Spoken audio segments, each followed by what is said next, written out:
Please subscribe to my channel.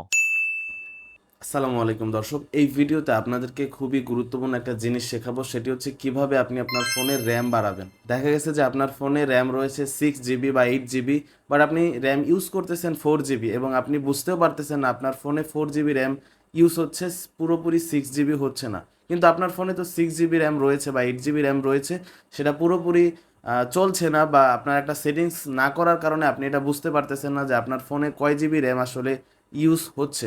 সেটি জানার জন্য আমি আজকে এই ভিডিওটি তৈরি করেছি। আমি এখনই দেখিয়ে দেবো কিভাবে আপনি আপনার ফোনের র্যাম বাড়াবেন, আপনার ফোনে যতটুকু র্যাম আছে সেই র্যামের সর্বোচ্চ ব্যবহার কিভাবে করবেন, সর্বোচ্চ র্যাম কিভাবে কোন জায়গা থেকে আপনি সিলেক্ট করবেন, সেই বিষয়টি আজকের ভিডিওতে দেখাবো।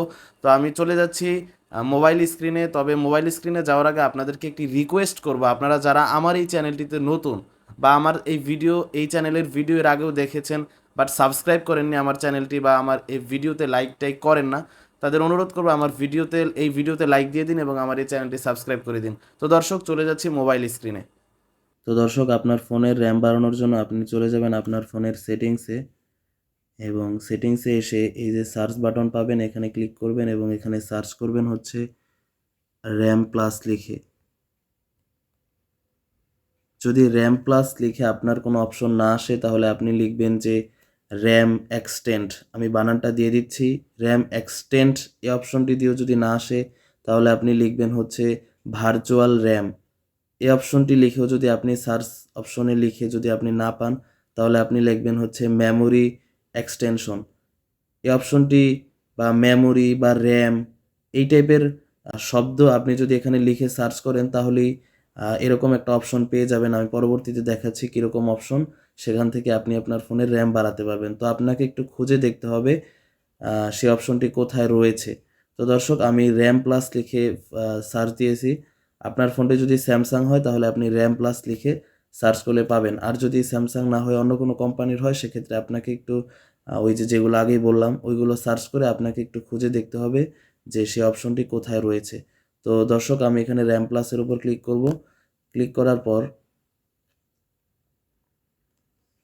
পর একটু নিচে চলে আসবে, এই যে র্যাম প্লাস, এখানে একটা ক্লিক করব। এই যে দর্শক, এখানে কিন্তু আমার ফোনের সর্বোচ্চ র্যাম হচ্ছে 6 জিবি এবং 6 জিবি ইউজ হচ্ছে। তো আপনার এখানে যদি 6 জিবি থাকে, বাট এই যে সিলেক্ট আইকনটা যদি 4 জিবির উপর ক্লিক থাকে সেক্ষেত্রে আপনি 6 জিবির উপর ক্লিক করে দিবেন। তাহলে আপনার হচ্ছে ফোনটা একটু রিস্টার্ট করতে বলবে এবং আপনি রিস্টার্ট করে দিলে ফোনটা অফ হয়ে অন হয়ে আবার দেখবেন যে আপনার এখানে এসে দেখবেন যে আপনার সেখানে 6 জিবি ইউজ হচ্ছে। তো আপনি যদি এখানে 8 জিবি থাকে সেক্ষেত্রে 8 জিবি ক্লিক করে তারপর হচ্ছে আপনি রিস্টার্টে ক্লিক করবেন। তো এভাবে আপনি হচ্ছে আপনার ফোনের ভার্চুয়াল র্যাম ইনক্রিজ করতে পারেন বা আপনার ফোনের র্যাম বাড়াতে পারেন। তো এবার আমি বলি যে র্যামের আসলে কাজ কি। আর তার আগে বলি প্রসেসরের কাজ কি। প্রসেসরের কাজ হচ্ছে আপনার ফোনের সব কাজকে প্রসেস করা। তো প্রসেস করে যে ডিসপ্লে করবে, এই ডিসপ্লের কাজটা করে হচ্ছে র্যাম। আপনার ফোনে যে আপনি যে ডিসপ্লেটা দেখতে পাচ্ছেন যে অনেক কিছু লেখা ওঠে, অপশনে ক্লিক করলে সে অপশনটা আসে, অপশনটা আসার কাজ করে হচ্ছে প্রসেসর আপনার ফোনের, বাট আপনি যা দেখেন উপরে সেটা হচ্ছে র্যাম কাজ করে, ঠিক আছে। তো দর্শক, বেশি র্যাম আপনি যদি বেশি র্যাম ইউজ করেন সেক্ষেত্রে আপনি আপনার ফোনের ব্যাকগ্রাউন্ডে বেশি অ্যাপস আপনি ওপেন করে রাখতে পারবেন। তো দর্শক, এ নিয়ে পরবর্তীতে বিস্তারিত কথা বলবো। আজকে এ পর্যন্তই। ভিডিওটি ভালো লাগলে ভিডিওতে একটি লাইক দিবেন এবং আমার এই চ্যানেলটি সাবস্ক্রাইব করে দিবেন, আর ফেসবুক থেকে দেখে থাকলে ফেসবুক পেজটি ফলো করে দিবেন। ধন্যবাদ।